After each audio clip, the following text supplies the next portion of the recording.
ప్రభువును ప్రియ రక్షకుడైన దేవుని పేరట మీ అందరికీ శుభాభివందనములు తెలియజేసుకుంటున్నాను. ఈ జీసస్ న్యూ క్రియేషన్ మినిస్ట్రీస్ ద్వారా ఈ రీతిగా ప్రతిరోజు అనుదిన ఆహారమును మీతో పంచుకోవడానికి దేవుడిస్తున్న కృపను బట్టి దేవునికి అనలేని కృతజ్ఞతలు. వాక్య ధ్యానములోనికి మనం వెళ్దాము. ప్రభువునందు ప్రియ దేవుని బిడ్డలారా, ప్రతిరోజు బాధ్యతగా తీసుకుని అనేక మందికి షేర్ చేస్తున్న మిమ్మల్ని బట్టి మేము ఎంతగానో దేవుణ్ణి స్తుతిస్తున్నాం. ఇంకా అనేక మందికి ఈ యొక్క వాక్యము అందులాగున ప్రతి ఒక్కరు కూడా మీ బంధువులకు, మీ స్నేహితులకు ఈ యొక్క అనుదిన ఆహారము అనేటువంటి వాక్యమును అందరికీ షేర్ చేయవలసిందిగా ప్రభు పేరట మీకు మనవి చేస్తూ ఉన్నాము. వాక్య ధ్యానంలోనికి మనం వెళ్దాము. సామెతల గ్రంథము 31వ అధ్యాయము 30వ వచనం. అందము మోసకరము, సౌందర్యము వ్యర్థము. అందము మోసకరం, అది నిన్ను కొన్నిసార్లు శోధనకు గురి చేయవచ్చు. అట్లా అని శోధించబడడం పాపం కాదు, కానీ శోధనలో పడడమే పాపం. అందాన్ని చూచుకొని తప్పు చేయడం పాపం. నీ అందానికి అంతరంగ సౌందర్యము జత కలిస్తే అది పరిపూర్ణమవుతుంది. షూలమ్మితి నల్లనిదైనను బహు సౌందర్యవంతురాలు. అంతరంగిక సౌందర్యం లేని అందం వ్యర్థం.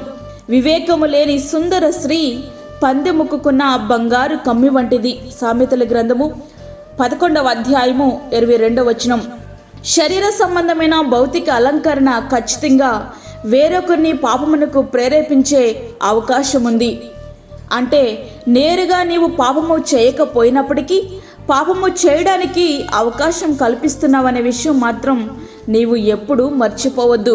భౌతిక సంబంధమైన అలంకరణ కాదు ప్రభువుకి కావలసింది, అంతరంగ సంబంధమైన అలంకరణ. జడలు అల్లుకొనుటయు, బంగారు నగరు పెట్టుకొనుటయు, వస్త్రములు ధరించుకొనుటయను వెలుపటి అలంకారము మీకు అలంకారముగా ఉండక, సాధువైనటియు మృదువైనటియునైనా గుణమను అక్షయ అలంకారము గల మీ హృదయపు అంతరంగ స్వభావము మీకు అలంకారంగా ఉండవలను. అది దేవుని దృష్టికి మిగుల విలువగలది. 1 పేతురు 3వ అధ్యాయము 3-4 వచనములు. దీనత్వము అనే సుగుణాన్ని కలిగి ఉండడం ద్వారా రక్షణతో అలంకరింపబడాలి. యెహోవా తన ప్రజల యందు ప్రీతి గలవాడు, ఆయన దీనులను రక్షణతో అలంకరించును. కీర్తనలు 149:4 వచనం. ప్రియ సహోదరుడా, వాక్యమంటున్నటువంటి ప్రియ దేవుని బిడ్డ, అందాన్ని బట్టి అతిశయించేవారు లెక్కలేనంత మంది ఉన్నారు. అయితే అతిశయించే వారిలో నీవున్నావేమో ఒక్కసారి సరిచేసుకో. వారిలో నీవుంటే నీవు పాపంలో ఉన్నావనేది నిస్సందేహంగా చెప్పవచ్చు. అందము గూర్చినటువంటి అతిశయం నీలో ఉంటే అది నేరుగా నీతోనే పాపం చేయించవచ్చు, వేరొకని పాపమునకు ప్రేరేపించవచ్చు.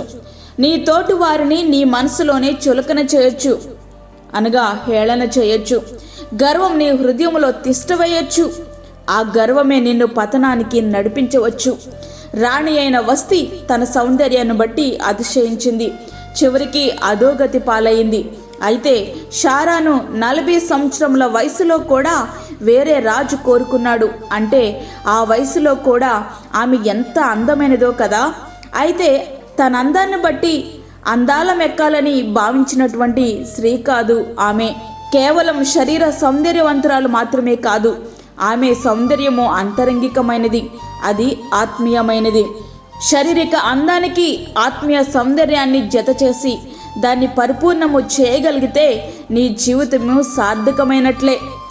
అంతరంగిక సౌందర్యము లేని అందం ఎట్లాంటిదంటే డ్రైనేజీలో పొర్లే పంది వంటిది.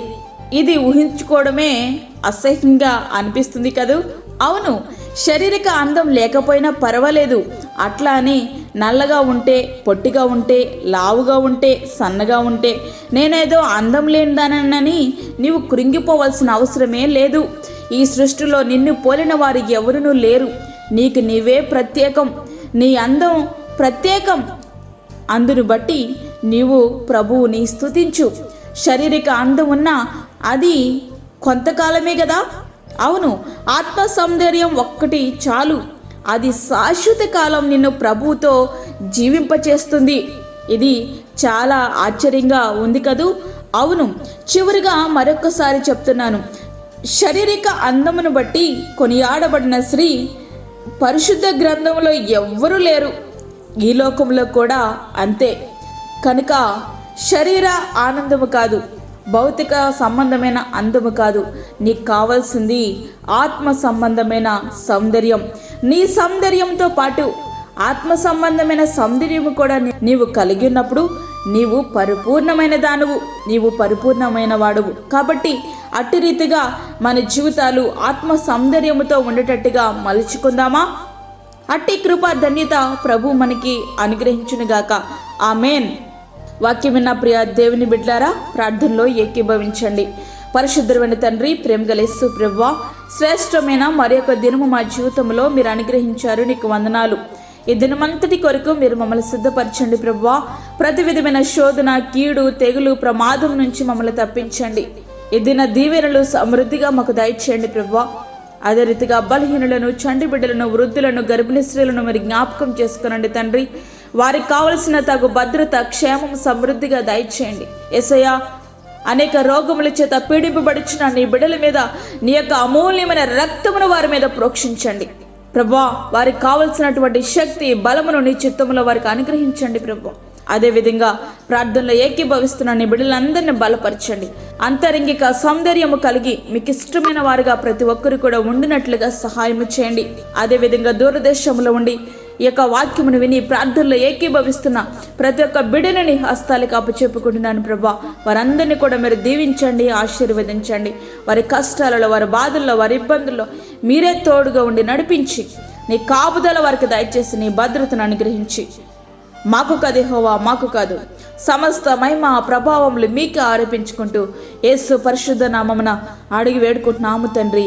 ఆమేన్. ఈ యొక్క వర్తమానములు మీ బంధువులకు, మీ స్నేహితులకు షేర్ చేయండి.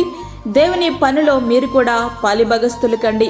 అదేవిధంగా మీ ప్రార్థన అవసరతలు మాకు తెలియచేయండి. మా ఫోన్ నెంబర్ 9177377559 9177377559. దేవుడు మిమ్మును, మీ కుటుంబమును దీవించునుగాక. ఆమేన్. దేవుని పనిలో మీ సహోదరి అన్నమణి సాల్మన్. మా ఛానల్ని సబ్స్క్రైబ్ చేయండి, షేర్ చేయండి, లైక్ చేయండి. దేవుడు మిమ్మల్ని దీవించునుగాక. ఆమేన్.